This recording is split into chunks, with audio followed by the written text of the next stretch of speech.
بھی اسی مہینے میں ہوئی. تو جو ہے نا بھائی یہ راتیں محرم کی راتیں آپ عبادت میں گزاریں. نامی 10ویں محرم کو روزہ رکھنا. نبی علیہ السلام امام الانبیاء صلی اللہ تعالی علیہ وآلہ وسلم فرماتے ہیں جو میرا امتی میری رضا کے لیے نامی 10ویں محرم کا روزہ رکھے گا اللہ تعالیٰ اس کو سال کے 360 دنوں کے برابر روزہ رکھنے کا ثواب عطا فرمائیں گے. بڑا سستا سودا ہے. 2 دن کا روزہ رکھ لو اور پورے سال کے 365 دنوں کے روزوں کا ثواب حاصل.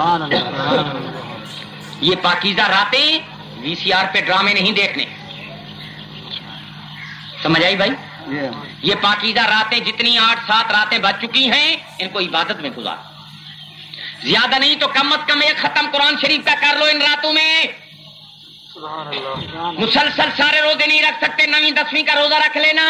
جب 11 کی شام ہوگی اور میرے پیر حسین کی خدمت اقدس میں پورے پاکستان سے, پوری دنیا سے, پوری عالم اسلام سے آپ کے غلاموں کے, آپ کے عقیدت مندوں کے, آپ کے نوکروں کے جہاں بے حد درود و سلام, بے شمار قرآن کے ختم پیش کیے جا رہے ہوں گے. کوئی حج کا ثواب پیش کر رہا ہو, کوئی عمرے کا ثواب پیش کر رہا ہو, کوئی زواری کا ثواب پیش کر رہا ہو. اس علاقے میں رہنے والوں مجھ ناچی سید کی تجویز یہ ہے کہ اس لسٹ میں آپ کا نام بھی ہونا چاہیے.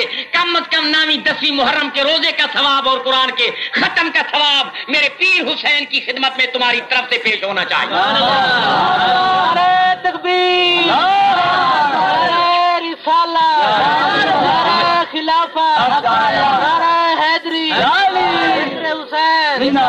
بھائی یہ بات آپ کو منظور ہے؟ انشاءاللہ کہہ دیں. اللہ تعالیٰ توفیق دے دے گا, گھبرانے کی ضرورت نہیں. انشاءاللہ قدرت توفیق دے دے گی. یہ 9ویں 10ویں محرم کا روزہ بڑی عبادت ہے. اور پھر قرآن شریف کا ختم, سبحان اللہ, زیادہ ہو سکے تو بہتر, نہیں تو ایک ختم ضرور پیش کرو مرشد حسین کی خدمت. آپ کی روح مبارک خوش ہو جائے اور ان کے غلاموں کی لسٹ میں انشاءاللہ آپ کا اور ہمارا نام بھی آ جائے. یہ تجویز منظور ہے؟ بولو تو صحیح. اور آپ کے جو بھی دوست ہیں, آپ کے جو بھی سجن ہیں, آپ کے جو بھی بیٹے ہیں, ان کو سمجھاؤ کہ بیٹو بھتیجو مہربانی کرو, یہ 9-10 دن جو ہیں یہ VCR پہ ڈرامے, فلمیں, ملنگوں کی کیسٹیں بند کر دو. صحیح ہے بھائی؟ یہ بات بھی آپ کو منظور ہے نا؟ ہاں, کوشش کرو کہ یہ پاکیزہ دن جو ہیں پاکیزگی میں گزرے, عبادت میں گزرے, ذکر حسین میں گزرے. کوئی معمولی بات نہیں, یہ امام کی قربانی بہت بڑی قربانی. اور ویسے بھی 10 محرم جو ہیں یہ دن بڑے پاک دن ہیں. 10 محرم الحرام کو جناب آدم علیہ السلام کی توبہ قبول ہوئی. 10 محرم الحرام کو جناب یونس علیہ السلام پہ جناب والا مچھلی کے پیٹ سے باہر تشریف لے آئے.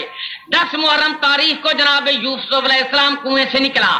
10 جناب والا محرم علیہ السلام 10 محرم کی تاریخ کو جناب موسیٰ کلیم اللہ کو اللہ تعالیٰ کا دیدار نصیب ہوا. اور 10 محرم کو میدان کربلا میں میرے پاک حسین کو اللہ تعالیٰ کا دیدار نصیب ہوا. یہ بڑی پاکیزہ رات ہے, دن ہیں, یہ بڑے برکت والے گنتی کے دن ہیں یار. گزر جائیں گے پھر افسوس کرتے رہو. تو جو ہے ٹائم گزر جاتا ہے پھر ارمان کرتے ہو. میں نے دیکھا ہے لوگ کسی کو کوٹھانی پہ جائیں نا, کہتے ہیں پیر صاحب فلاں بندہ بڑا چنگا تھا. تو خدا کے بندے زندگی میں تو اس کے ساری زندگی اس سے فائدہ حاصل نہ کر سکے. ساری زندگی تو تم اس بندے کے کرتے رہے گلے, اور مرنے کے بعد تمہیں چنگا لگ رہا. توجہ ہے نا بھائی؟ یہ عجیب فطرت ہے یار. خدا کے بندے جس کو تم مرنے کے بعد پہچانتے ہو اس کو زندگی میں پہچانو تو کچھ فیض بھی حاصل کر لو. توجہ ہے نا بھائی؟ تو افسوس بعد میں کرتے ہو. رمضان شریف کا مہینہ گزر جاتا ہے, کہتے ہو یار بڑی برکت والا مہینہ تھا, لکھی ماہ رمضان تھا, فیض حاصل نہ کر سکے. پھر پہچانے کا کیا فائدہ؟ 10 دن ہیں, آج 3-4 دن گزر چکے ہیں, باقی 6-7 دن ہیں, جلدی جلدی سے گزر جائیں گے. پھر ارمان کرنے کا کیا فائدہ؟ وقت کی قدر وقت پر کیا کرو. وقت ایک جیسا نہیں رہتا, ہوا ہمیشہ ایک رخ نہیں چلتی, وقت ہمیشہ نہیں رہتی, اقتدار ہمیشہ نہیں رہتا. جس کو ہمیشہ کمال ہے وہ رب ذوالجلال ہے، باقی کسی کو ہمیشہ کمال نہیں۔ کمال بھی ہے، زوال بھی ہے، ترقی بھی ہے، تنزلی بھی ہے، یہ رنگ چلتے رہیں گے۔ فإن مع العسر یسرا ان مع العسر یسرا، اللہ تعالیٰ فرماتے ہیں سکھ بھی دیتا ہوں، سکھ کے بعد دکھ بھی دیتا ہوں، پھر دکھ کے بعد سکھ بھی دیتا ہوں، یہ میری قدرت کے کام ہے، یہ زمانے کی گردش ہے، یہ انقلاب ایام ہے، یہ نظام چلتا رہتا ہے۔ ہمیشہ اللہ تعالیٰ ان کو ترقی عطا کرتا ہے جو رب کی رضا کے لیے جیتے۔ حسین نے تکلیف برداشت کی، اللہ تعالیٰ کی رضا کو پسند کی، ساری دنیا حسین حسین، ہندو نے بھی حسین کی تعریف کی۔ توجہ نبی، ہندوستان میں ایک ہندو رہتا تھا، بعد میں مسلمان ہوا تو اس نے اپنا لقب کوسری رکھ لیا، کوسری۔ توجہ نا بھائی، اس نے بھی میرے پیر حسین کی تعریف لکھی، انگریزوں نے بھی تعریف لکھی، دنیا مان رہی ہے۔ اللہ تعالیٰ دعا فرماؤ اپنوں کو بھی ماننے کی توفیق عطا فرمائے۔ یہ میرا پیر حسین یہ صرف کسی ایک کا پیر نہیں، خدا کی قسم جو بھی نبی کا امتی ہے حسین اسی کا پیر ہے،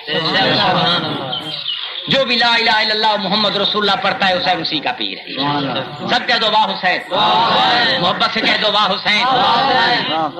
کوئی تھوڑی شان ہے؟ مدینے پاک کی گلی سے گزر رہے تھے آپ، مدینے پاک کے چوراہے میں ایک نوجوان خوبصورت کنواری غیر شادی شدہ ان میرڈ خوبصورت اور خوبصورت لڑکی انتظار میں کھڑی ہے۔ نورانی شہزادہ مدینے کے چوک سے گزرا، عورت نظر آئی کھڑی ہوئی، نظریں جھیک کی نیچی کر لی، گردن جھکا لی، رخ مبارک پھیر لیا۔ اللہ اکبر، توجہ ہے میری طرف توجہ کرو، تم دیہاتی ہو جٹ ہو، میں ان محنت سے سمجھاؤں گا انشاءاللہ جیسے تمہیں ٹی وی پر پورا نقشہ نظر آ رہا۔ مدینہ طیبہ کا شہزادہ نوجوان خوبصورت غیر شادی شدہ حسین ابن علی مدینہ پاک کی گلی سے گزرا۔ سبحان اللہ سبحان اللہ۔ اس نوجوان بی بی انتظار میں تھی، اس کو پتا تھا کیا شہزادہ ہے مدینہ، شہزادہ رسول یہیں سے گزرنا ہے، مدینہ کے چوک میں راستے میں کھڑی ہے، موقع کی تلاش میں ہے، جب حسین ابن علی گزرے گا تو اپنے دل کی بات کر لوں گی۔ سبحان اللہ۔ اب جو ہے نا بھائی، سبحان اللہ۔ مائی راستے پہ کھڑی ہے، حضرت قریب سے گزرے، خاتون کو چوک میں کھڑا ہوا دیکھا، نظریں جھکا لی، گردن خمیدہ، رخ انور پھیر لیا، درود و سلام پڑھتے ہوئے قریب سے گزر گئے۔ جب قریب سے قدم آگے گزرے تو اس معصومہ کی نوجوان لڑکی کی درد بھری آہ نکلی، رو کے کہتے حسین ابن علی مہربانی کر ذرا میں تیری انتظار میں کھڑی ہوں، میرے ساتھ دو باتیں تو کر لے۔ اور سنو حسین کے نام نہاد مریدو، سبحان اللہ سبحان اللہ۔ تو جو ہے نا بھائی، اجازت ہے پڑھوں؟ نئی چیز ہوگی، تاریخ کا سچا اقتباس ہوگا۔ سبحان اللہ۔ آواز آئی مہربانی فرمائیے حسین میں آپ کی انتظار میں صبح سے کھڑی ہوں، کھانا نہیں کھایا، ناشتہ نہیں کیا، مجھے آپ کے ٹائم کا پروگرام کا پتہ نہیں تھا، مگر جس کو انتظار ہوتی ہے وہی ہمیشہ انتظار کرتا ہے، صبح سے کھڑی ہوں، شکر ہے کہ آپ تشریف لائے، دور سے میری نظروں نے آپ کو سلام کیا، دل کی دھڑکنیں بڑھتی رہیں، آپ قریب سے گزر گئے، آپ نے پوچھا بھی نہیں مدینہ طیبہ کے چوک میں کھڑی ہونے والی عورت تو یہاں کیوں کھڑی ہے؟ حضور آپ کی شرافت کو سلام کیا، آپ نے رخ انور بھی پھیر لیا، گردن مبارک بھی جھکا لی، سر مکم مبارک بھی خمیدہ کر لیا، حسین پاک قریب نہیں بلکہ چند قدم اور آگے جا کے کھڑے ہو گئے، دور ہو کے منہ نہیں کیا، دوسری طرف منہ کر کے آپ نے کھڑے ہو کے پوچھا اماں تو کیا کہنا چاہتی ہے؟ اماں تو کیا کہنا چاہتی ہے؟ بی بی کی آواز نہیں آئی، حضور میں اماں نہیں، میں اماں نہیں، آپ نے فرمایا بی بی کیا کہنا چاہتی ہے؟ کہتی حضور میں بی بی بھی نہیں، آپ نے فرمایا بیٹی تو کیا کہنا چاہتی ہے؟ آئی لوگ بیٹی بیٹی دھی کہہ کر بھی عزت کو نہیں چھوڑتے، پاکستان میں تماشا بن چکا ہے، شریعت کا قانون ہوتا تو شریعت کے مذاق اڑانے والوں کو پتہ چل جاتا، آج عمر فاروق ہوتا تو ان کو پتہ چل جاتا کہ ادھر اذان آتی ہے، ادھر ہوٹل پہ بیٹھے ڈرامے دیکھتے، ادھر تاش کھیلے جا رہے ہیں، دوسری گلی میں VCR دیکھ رہا جا رہا ہے، ساتھ کی سڑک پر کھلے عام مذاق ہو رہے ہیں،